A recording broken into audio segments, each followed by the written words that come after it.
Here's your fat loss mistakes audits, the 7 most common fat loss mistakes. So mistake number 1 is focusing on perfection instead of consistency. So what that kind of looks like is like, oh my gosh, I messed up today. I maybe ate like a couple donuts for breakfast, so the rest of the day's ruined. So I'm just going to eat whatever for lunch and then dinner, and I'll just start tomorrow. Or it looks like just restarting every Monday when things go bad. And then also it is like waiting for the perfect time to begin. All you guys are in the program, obviously, but a lot of people will be like, oh, I don't want to sign up yet because I have this vacation coming up, or I just got injured, or I might get pregnant. So there's always going to be something that life throws at you. And so there's never a perfect time to start. There's always going to be something on your plate. So waiting for the perfect time to begin is also where a lot of people get tripped up. So here is how to audit yourself if you're making this mistake. Do you often quit after one off meal? Or have you restarted your diet more than 3 times this year? And this can also go towards workouts. If you only did 1 workout this week, did you just skip the rest of your workouts, or did you miss 1 workout and then you skip the rest of your workouts? The big takeaway here is a single meal or workout never causes weight gain, or missed workout never causes weight gain, but giving up consistently does. So mistake number 2 is not eating enough protein. So what that looks like is you're hungry all day, you're constantly snacking, or you are losing weight, but you are just feeling soft. So you're not feeling like a toned version of yourself, you're just feeling a little bit more soft. So eating more protein can help with that. So the benefits of protein is increased fullness. It helps preserve muscle. It helps support recovery, and it makes dieting easier. And it can also help with, like stopping those cravings throughout the day. So you're not just constantly snacking or having all these random cravings throughout the day. So here's how you can audit yourself to see if you're making mistake number 2.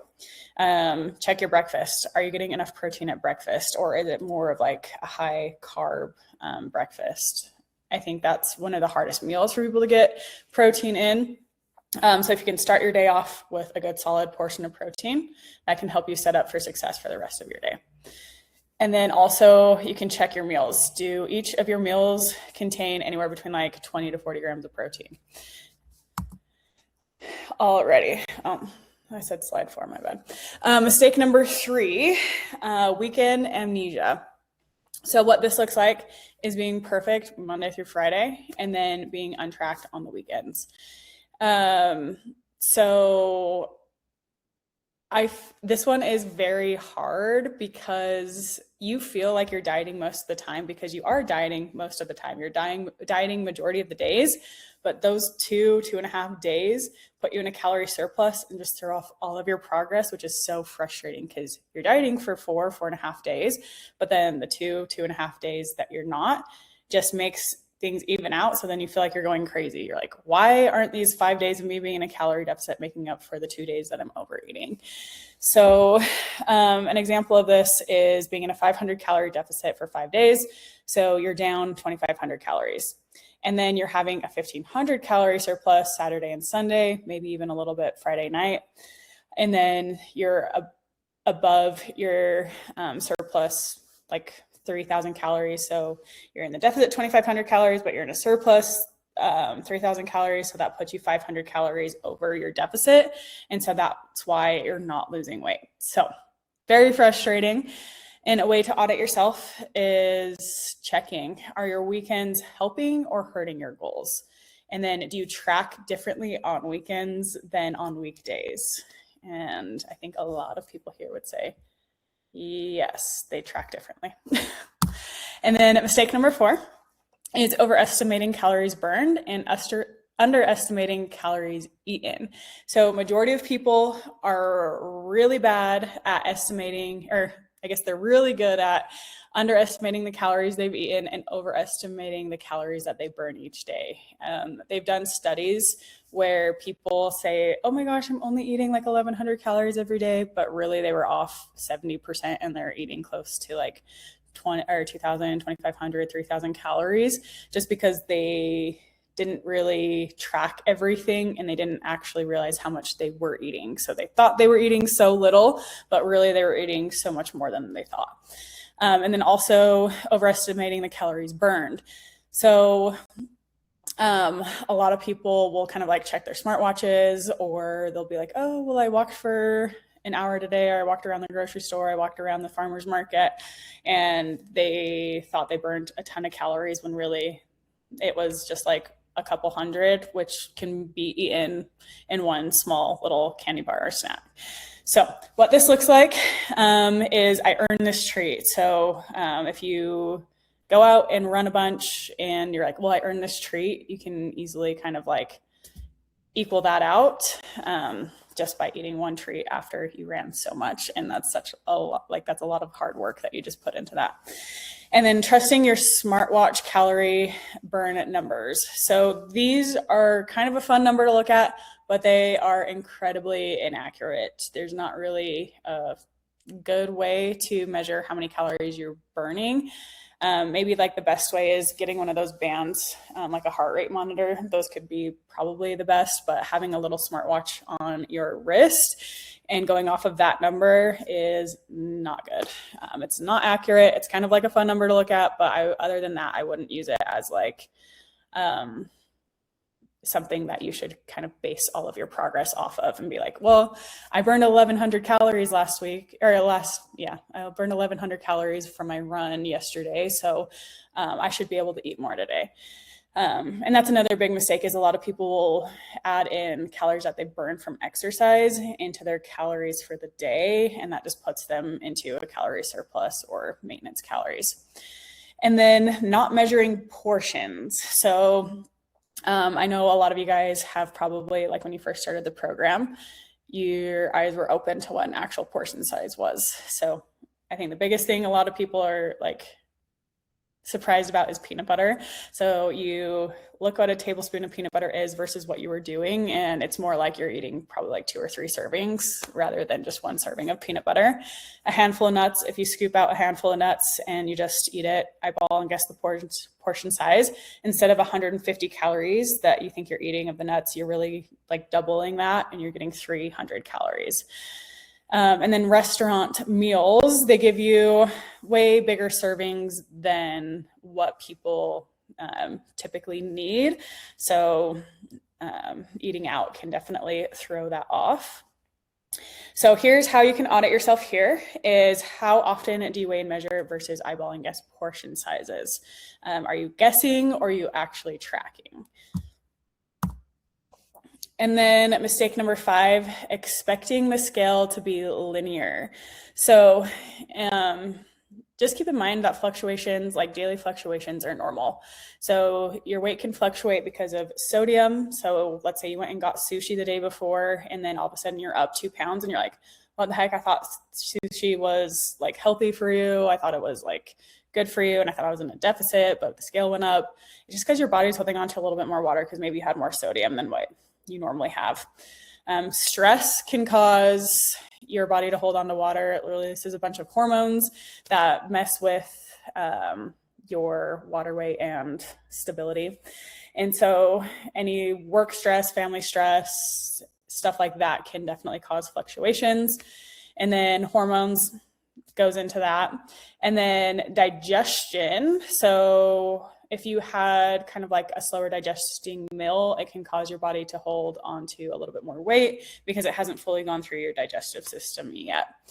And then having a little bit more carbs than what you would have.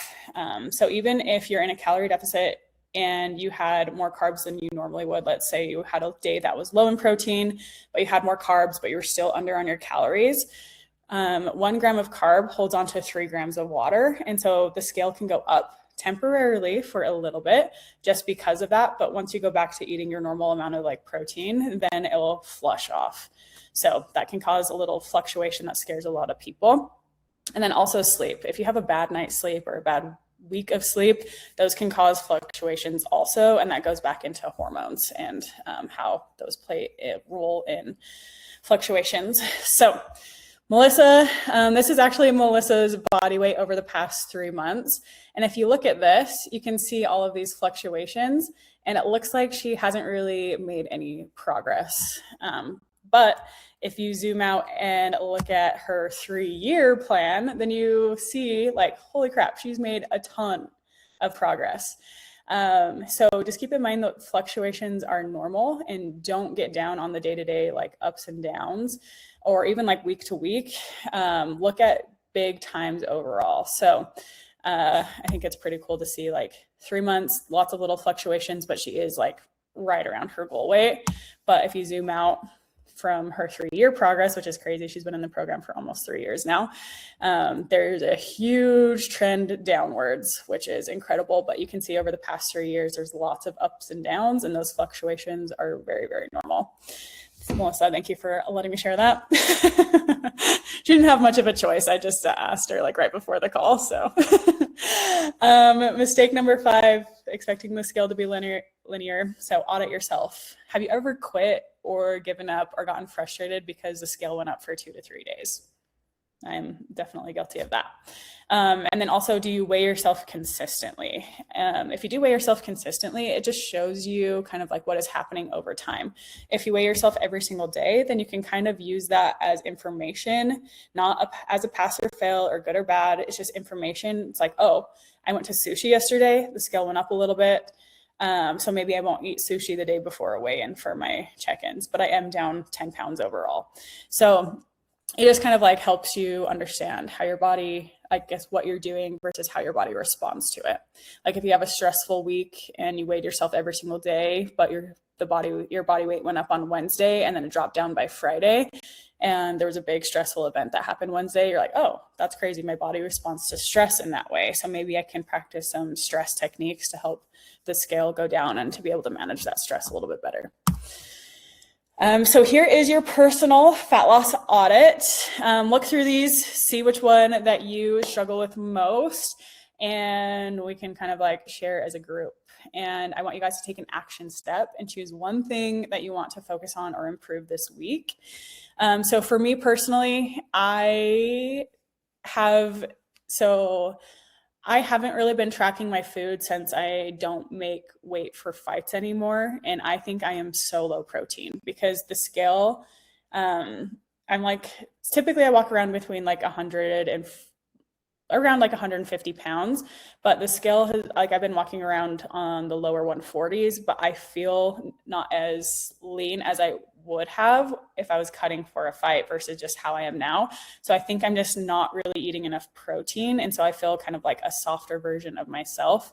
And so that's interesting for me to experience because I'm like, oh, okay, so this protein obviously is important. I really need to focus on that. So for the past like 2 weeks, I've really been focusing on trying to get in more protein. So just because the scale's down, like doesn't mean I'm like feeling my best. I want to make sure that I'm feeling like lean and strong and getting enough protein so that I'm not losing muscle. I'm just becoming a leaner version of myself and maybe walking around at a lower weight, but still strong and lean. So that's my thing that I'm focusing on is low protein. Another thing, probably my secondary thing that I struggle with is weekend overeating. I go off of track a little bit on weekends just because we eat out a little bit more. So those two are my biggest personal fat loss audit mistakes. But let's send it to the group and see what you guys feel like you're struggling with. Does anybody want to start? Let's do Kim and Melissa. You guys can start. I just asked her, I'm like, you want to start? She's like, no. Too bad. I'm low protein is my big thing too. Like I think I'm eating enough protein and I'm like out, like, I don't know. I'm supposed to be like 150 and I'm like at 115. I'm like, I gotta need protein. So Yeah. The last 2 weeks is I've been really trying to focus on that. And then, Nice. there's a little bit of everything sprinkled in here. A little A little bit of it. I've like done, like all these have been an issue at one point. Right. Yeah. But I'm definitely getting better. The weekend eating was really bad. It was like Monday, like Tuesday through Friday evening was okay. And then sometimes we would just go completely off the rails on the weekends. But that's that seems to be a lot better now, Yeah. since we've Yeah. got our buddies on board. So everybody's in the same boat now. Yeah. I would say, when I was listening to you in the presentation, I'm like, before I started this program, I think I did every single one of the 7 things. And I think right now for me, probably the scale frustration, since it was like I was at my goal and then like creeped up, and then it was like I'd start to get back down again, and then it is like vacation. So then, okay, got to get back down. And so now I'm back to that, like trying to get back down to my goal weight. But Yeah. Stop going on vacation. I know. Lady. But that's part of like being able to still do this and like still have a life and enjoy your life and enjoy things, but not, like Kim said, like not when we go out, like not go totally off the rails. Yeah. And I think you guys have been good with being able to travel and stay on track for the most part. Like obviously little fluctuations are normal, and they're frustrating, but I think you guys are pretty good at like being able to have that balance of traveling while still staying on track. So you guys are really good examples of that. Until they have the gym closed at the resort we're staying at, then it's a problem. That was pretty cool. The intention was there. Yeah, but then you go home and then you do the workout. So it's like, okay. Most people will be like, oh, dang it, it's closed, can't work out. Shoot, I tried. All right, Debbie, let's pick on you. Okay, definitely for me, it's the weekends. Okay. Like Friday night, especially now school's out, because I'm a teacher, so I am on vacation. So you got to celebrate that. So that's what I'm going to focus on, is staying on track 7 days a week. Yeah, and I think that is like so frustrating, because you're like, I'm dieting majority of the days. Why are these 2 days just ruining all my progress? Right. I don't want to let it set me back, and I'm working so hard, so I want to keep it going. So, and also now that I'm on not working, I have to focus on that routine, even though it's during the week, it feels like a weekend, so it's going to be a little more challenging. Yeah, that can be challenging when you're not at work for however many hours a day, and you're like, okay, well, I have all this free time, I also have food in my house, so what should I do? So developing some sort of structure will help you there, but that will be good for you to focus on as weekends and then staying on track. Christina, let's hear yours. Definitely the weekends. I mean, I try to do the meal prepping thing, but having a teenage daughter and then my husband, I mean, he's good, but trying to do the meal prepping thing is kind of hard. So I almost cook breakfast, lunch, and dinners like every single day. And then by the end of the week, it's like, I don't want to cook anymore. Like I want to go out and I want to be, treated. But I just had my call with Annabelle on Friday, and the scale frustration was the big thing for me this time. Didn't really budge the entire month, but she was really excited about my inches. And so she really broke it down to me as far as the fact that I'm losing the inches and the scale isn't budging really is still a win, because I was taking it as a total loss. Mm-hmm. So, but the scale was my big thing. Yeah, Annabelle was excited about that, because she actually texted me about it. So she definitely was. Lynn, I'm like, oh, thanks.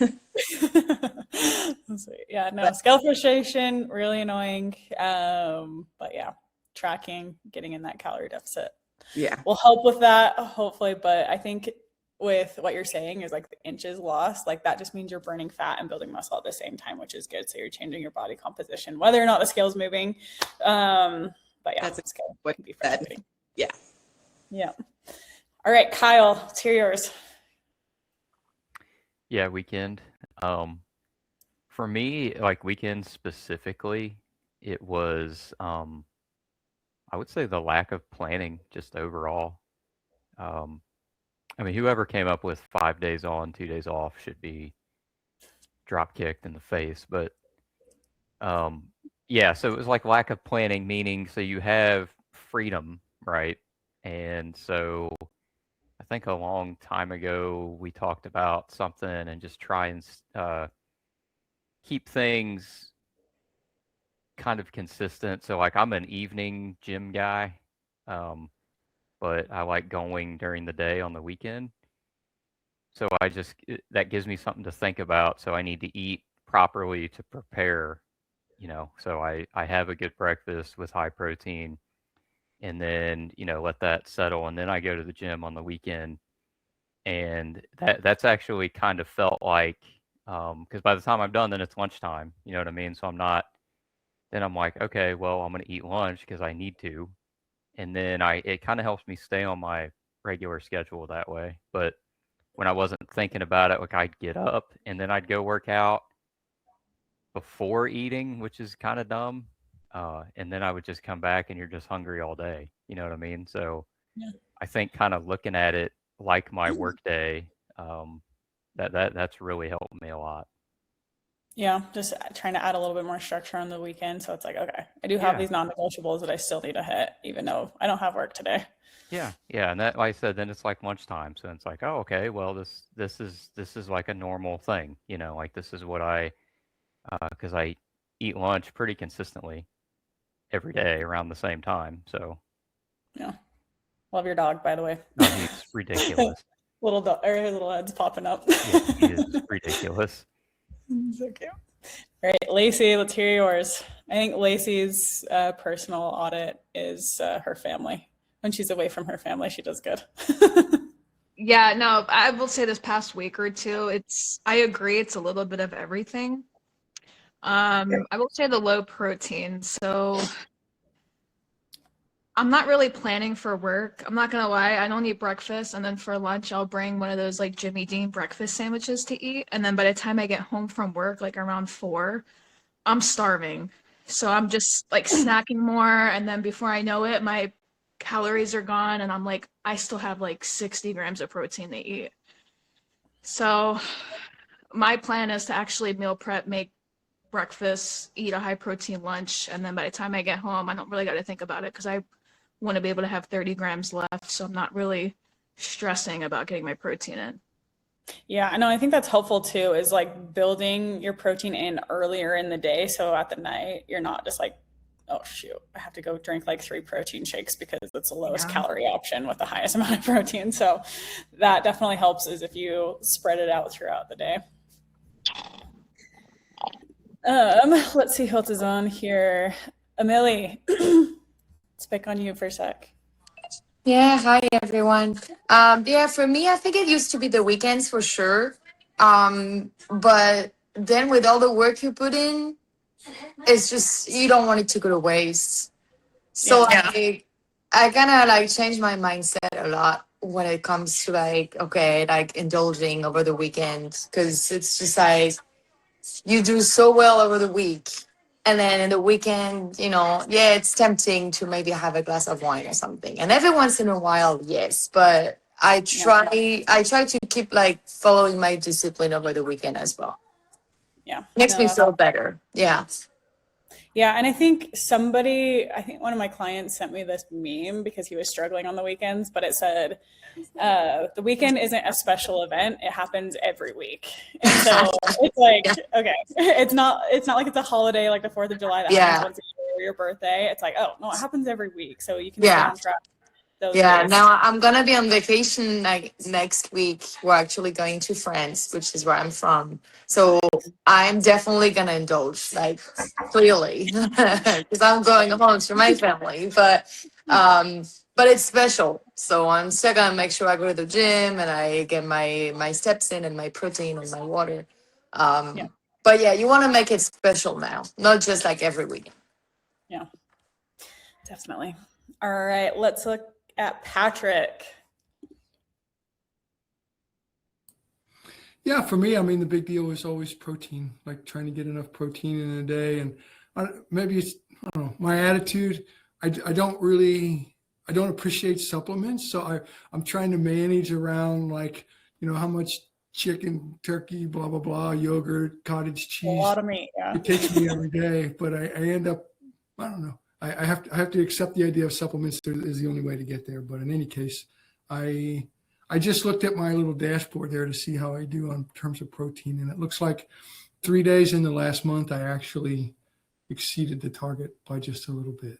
Every other Nice. day, 27 days out of 30, I'm probably 20 grams under target for protein. So Gotcha. that's what I can, so I don't know. I mean, at the same time, I mean, like I try to get there and I fail persistently, apparently. But by the same token, the result has been pretty positive, quite positive over the last couple of months. So it's hard for me to feel maybe as bad about it as I should. You shouldn't feel bad. Do you feel like you're eating more protein now since you started the program versus before? Massively more.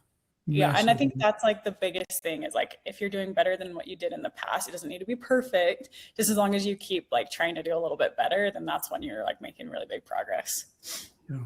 So I mean, all the other things for me are not so much a factor like that, and they don't seem to be a big deal for me. But the protein aspect of it is a challenge for me to try and get there.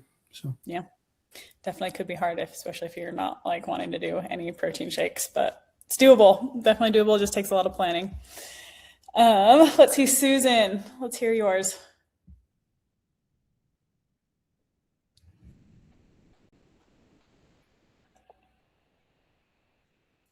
Maybe she got off. I think she literally just got off. She doesn't want to share hers. Okay, so Ivana, she's starting tomorrow. Do you want to share anything with us? She hasn't started the program yet, but maybe she wants to. Oh, yeah, she's been doing the 6-week challenge, so she probably has something. I don't know. Probably yeah, weekends, but we'll get that going. Yeah, I think with you doing the one-on-one and having a little bit more accountability, we'll be able to dial it in there. It definitely does hold you a little bit more accountable on weekends when you're like, oh, my trainer is going to see how much I eat or that I didn't track this weekend. So it's helpful. Definitely excited. Don't want to be embarrassed. We will publicly shame you on these coaching calls if you do that. I love it. Yeah, do it. I need the motivation. No, just kidding. We won't do that. Alrighty. Okay. So I think I got to everybody. Is there anybody that I missed? I tried to look at the list of names. Susan just hopped off because she was nervous. But I pushed the wrong button, so sorry about there that. she is. Yeah, you're back. With end instead of my mute, but my thing is, of course, weekend as well. And I think it's just such a struggle to always stay healthy. My thing too is that like I like to read. And so when I'm reading, I like to get the enormous carton of goldfish and eat one and give one to each of my dogs and we share. So that's my snacking is my biggest thing. I love snacky snacks. So it's hard to not have those. Yeah. I mean, as long as you work them in within your calories, you should be golden, but that's where I don't track. I think that didn't count because I was reading. And they're so small too. It's like they're so small, and I share with my dogs. I take a bite and give them the rest. So. Yeah. Splitting calories. Yeah, they don't count. Awesome. My dog goes feral over goldfish. I know, they're the best. We all love them. Yeah, I'm getting a dog in like 2 weeks, so I'm so excited. Oh. Okay, alrighty. Well, you guys are awesome. I think that was everybody. And then if you guys have any suggestions of what you want me to present on, let me know. If not, I'll just keep pulling random ideas out, seeing what you guys are struggling with, maybe do a deep dive presentation of those. But yeah, you guys are great. And then good luck with the hydration challenge, the hype and hydration this month. And yeah, does anybody have any other side questions that doesn't have to do with this presentation? No. Workout so hard. Why is the workout so hard this week? My God. I just want you to continue to get. And you had a good little smirk on that face when you were like, doing the goal. You can do this. Oh, on your challenge. Yeah, your goals. Yeah. I was like, those are going to be a little tougher. But yeah. She can do it. She's strong. Just make sure you eat your protein and then you'll get it. Okay. All right. Well, you guys are great. Have a good week. My other question was the winner of the step challenge announced? Oh, Gabby, do you have all the winners in a list? Yeah, I sent that over to you. Should we do that right now? I can do the random wheel. We'll do it live. Sure. I'll reset. Wheel of names. no. Good thing you guys reminded me.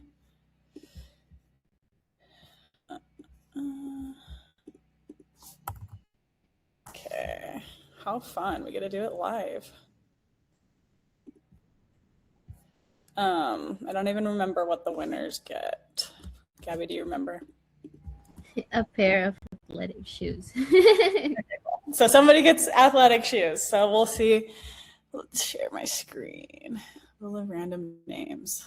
Okay, so we have Melissa, Frankie, Debbie, Emily, Heather, and Susan. And here we go. No pressure.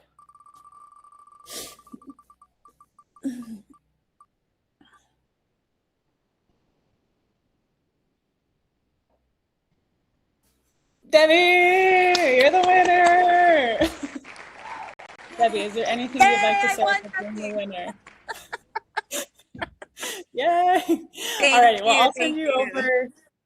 You're welcome. Good job on doing the challenge. I'll send you over a little note after this, and then we'll get those sent out to you. If you want to just go pick out a pair of shoes, whether it's from like Nike, Adidas, On Cloud, anything like that, anything you're wanting, and then just send it over in your size and your color. Okay, sounds good. I like Brooks.